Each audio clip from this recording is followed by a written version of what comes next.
Bismillahirrahmanirrahim. Welcome back friends. Welcome to another video lecture by Kame Biology. In this video lecture we are going to talk about azole. In the previous video lecture, if you remember, we talked about the amphotericin B, or we can say Pauline antibiotic. Now this is another video lecture regarded with the antifungal drug, and in this video lecture what we are going to talk about, we are going to talk about azole. The mechanism of action, side effect, adverse effect, resistance, and everything related with the azoles in a detail. Now first of all, let's talk about the drugs which are specially used in azoles. These drugs are clotrimazole. This is the drugs. The second drugs in this case are the parazole.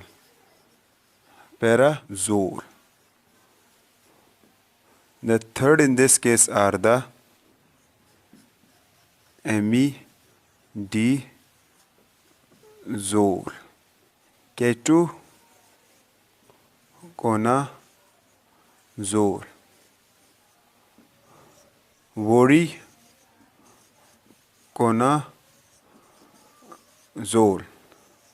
fluconazole. So these are the drugs, although there are some other drugs, but I forget the name. These are the important drugs: clotrimazole, parazole, imidazole, ketoconazole, voriconazole, fluconazole. Fine. So these are the drugs which are specially used in the azole. Now if we see how the azole will be look like, in this case the azole will be look like in this form.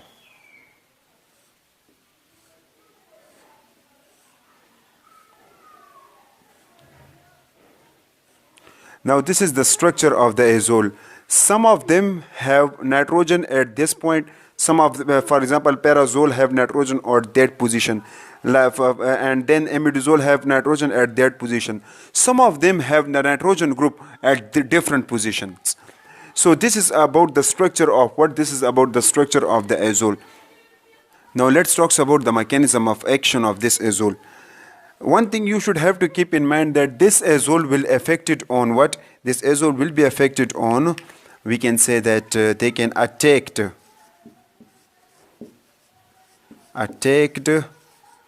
they can attack on what? They can attack cytochrome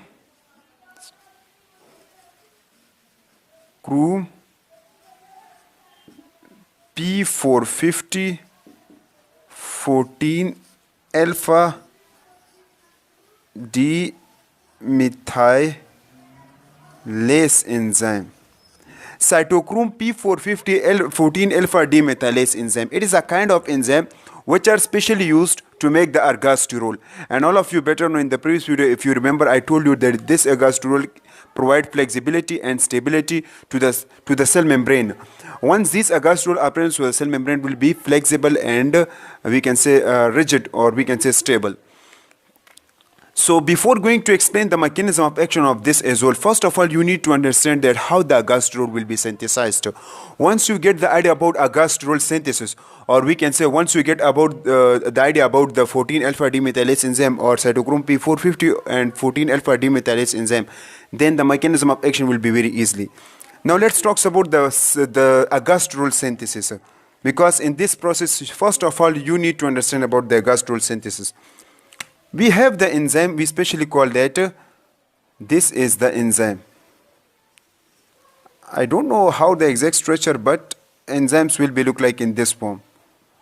Now this is what? This is the this is the 14 alpha demethylase.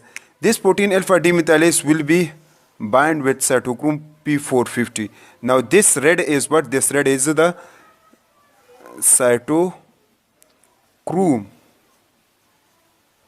P450, and this is the 14 alpha methylase enzyme. This is 14 alpha demethylase enzyme. Now let's talk about the mechanism of now let's talk about the process of ergosterol synthesis.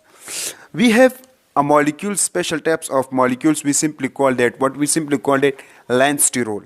Let me draw the structure of the lensterol with a red marker. Now these are what? These are the lensterol molecules. So what these are? What these are? The lensterol. We have lensterol molecules. What actually happened? Due to the presence of this lensterol molecules, they will be passes from this enzyme, means this cytochrome P450 14 alpha demethylase enzyme. Once they passes from this 14 alpha demethylase or cytochrome P450, so then they will be converted into a product, and we can say what? Ergosterol. Finally they will be converted into this shape like structure. We call that, this blue one represents that this is what?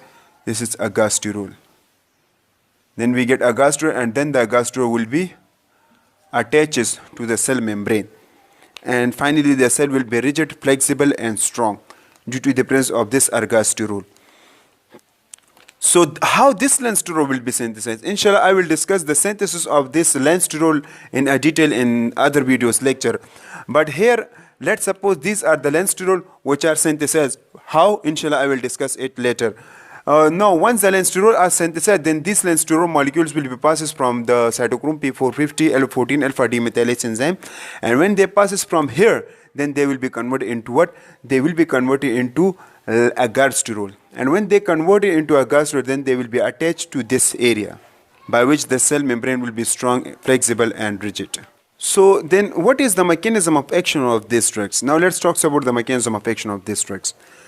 These drugs, means this azole will have the structure. So this azole will come, and they first of all passes from the cell wall, and then they reaches from the cell membrane, and then they again passes from the cell membrane, and once they passes from the cell membrane, then they will be binded to that area. So this is what? This is the azole drugs. So once they bind to this active site of the enzyme, so then the enzyme structure, or we can say the enzyme function, will be loosed. This lensterol will try their best to fit here, but they will be not fitted. Why? Because the active site are already filled. The active site are already filled with these drugs. So when the active site are filled with these drugs, so how it is possible for the lensterol to means to passes from this enzyme? So no lensterol will be passes here, and when the lensterol will not passes here, so then ergosterol are not synthesized. So when ergosterol are not synthesized, so they will be not fitted here.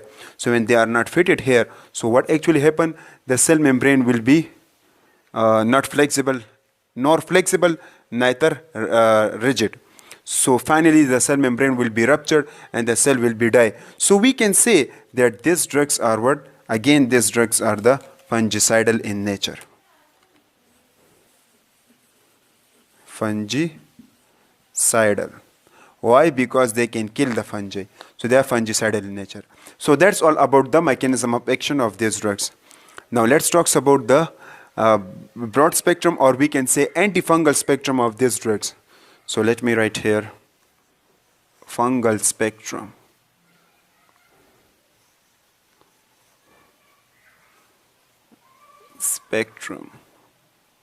Antifungal spectrum of these drugs. Now, what are the antifungal spectrum of these drugs? So let me write one by one. So there are many fungi which are affected by giving these kinds of the drugs, and there are many kinds of the fungi which are affected by giving these kind of the drugs azole. Now, which kind of the fungi? Let me write the name. We have the fungi, or we have the few species of the fungi. We call it Fusarium species. Another fungi which are affected by giving these drugs, these are the Aspergillus.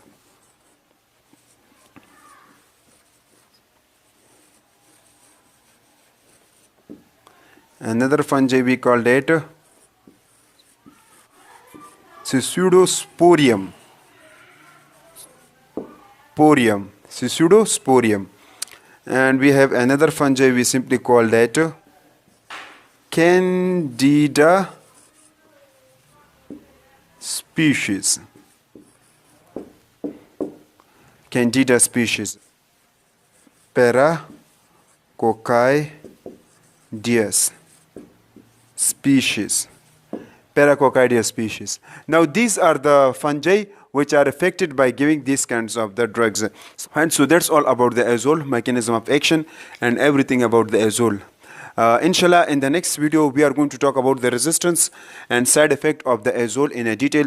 So please stay tuned and continue to watch the rest of the video regarding with the azole. Thank you so much.